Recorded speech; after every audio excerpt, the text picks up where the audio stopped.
Grabe yung ibon, guys. Tagak daw kung tawagin yan. Ayan, o tingnan nyo. So paano pa pag nagtatanim ng palay dyan? Tinutukan nila. Grabe, ang dami. Ngayon ko lang nakakita ng ganitong tagak. Grabe. Ayan, o. So palay po yung inyong tinatanim dyan. Pero hindi naman nila tinutuka.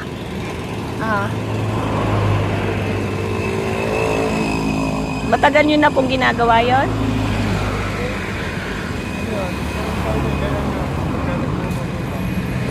Taon-taon. Nadaan eh.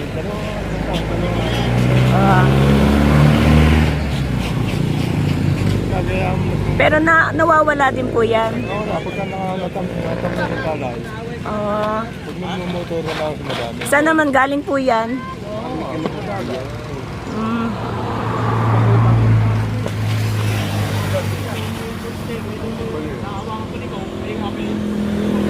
Yung mga ibon na yan kinakain.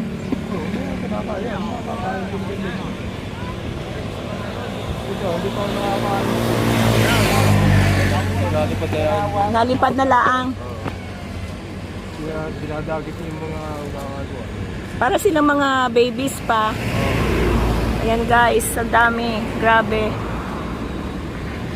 Dito lang po yan makikita sa may Kalawan, Laguna. Tama? Anong lugar na nga po to? Kalawan, Laguna. So, tapos dyan po kayo nakatira. Doon sa ano po.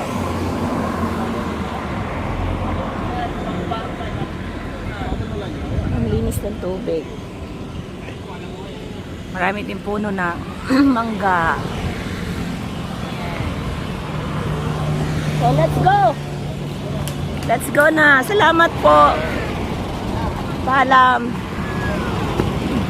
Let's go, let's go!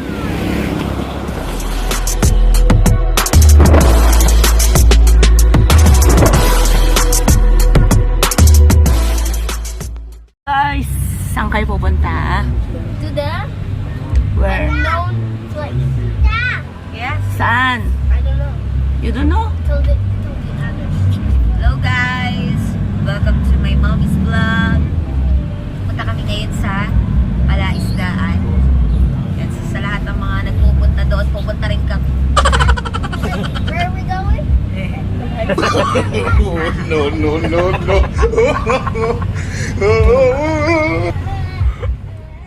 Hi guys! Good morning! Good afternoon! Magandang tanghali sa inyong lahat. Ayan, pagkatapos nga natin ang daanan yung mga tagak doon sa Calamba, Laguna, ay napakarami talaga ng mga ibon doon. At ako ay namamangha sa kagandahan, pero nag-aalala rin para sa mga magsasaka dahil sa sobrang dami ng ibon. At kung magtatanim pa sila ng palay doon, sigurado na mauubos yung mga tanim nila. Pero according to the man na nakausap natin, hindi naman daw naapektuhan yun kasi once na nakatanim na yung palay ay umaalis na rin yung mga ibon. Kaya maganda at marami. Ngayon lang ako talaga nakakita ng mga ibon na ganun kadami sa farm. At 'di ba nakakatakot or nakakapag-alala ang mga ganung sitwasyon. Pero para sa kanila, doon sa magsasaka, normal lang talaga yung pang araw-araw. At heto nga, patuloy kaming nagbibiyahe papunta naman sa Palaisdaan, kung saan dinadayo rin ang Palaisdaan nito ng mga iba't ibang mga parokyano dahil sobrang ganda daw ng lugar na ito at masasarap yung pagkain. At gusto ko rin talagang matikman dahil nga first time kong makarating, so excited din akong makapunta doon na kahit ang weather talaga sobrang init dito sa Pilipinas, pero go lang kami ng go dahil ito lang talaga yung chance na kapag ka umuwi ka sa Pilipinas ay walang masasayang na mga oras basta kasama mo sila. So nandito na nga kami at medyo malapit-lapit na rin at marami pa rin talaga akong natatanaw ng mga lugar dito sa Laguna. Kasi hindi naman kami nalayo, pero medyo may kalayuan sa aming lugar. Kasi Malbar kami, so talagang nagbiyahe pa kami mula doon hanggang dito. So marami kaming pupuntahan sa araw na ito. At subaybayan nyo po ang aming travel at journey. At sana mag-enjoy kayo at yeah, supportahan nyo po ang aking channel dito sa FB page at pati na rin po ang YouTube channel ko. So enjoy watching guys, at mamaya ay makakarating din tayo sa lugar na ating pupuntahan.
Napapansin ko nga guys, dito sa dinadaanan namin ay puro mga palay yung binibila dito. So nangangahulugan na ang area na ito ay talagang farm.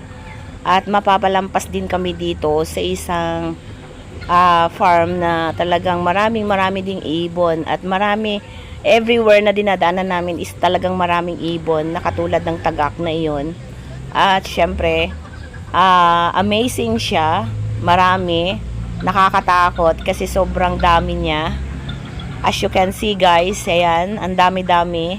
Nakakabahala, lalo na sa mga farmer na gustong magtanim ng mga pananim dito. So, yun ang aking pinagtataka kung bakit ang dami-daming mga ibon dito talaga at ang tawag sa kanilang tagak. So, although nakakatawa silang pagmasdan, pero nakakabahala naman doon sa mga farmer. At syempre, tinatanaw ko or pinagmamasdan ko silang mabuti na kung saan yung mayroong talagang digging. So, doon sila pumupunta sa area na iyon. Ibig sabihin, naghihintay talaga sila ng mga itinatanim o mga palay. Pero, sabi nga, hindi naman daw yun nakakabahala para sa kanila. So, hopefully, na tama sila sa kanilang mga naiisip or mga desisyon.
Sabi ng ating nakausap, ang mga ibon na ito kapag nahuhuli, pwede din daw kainin.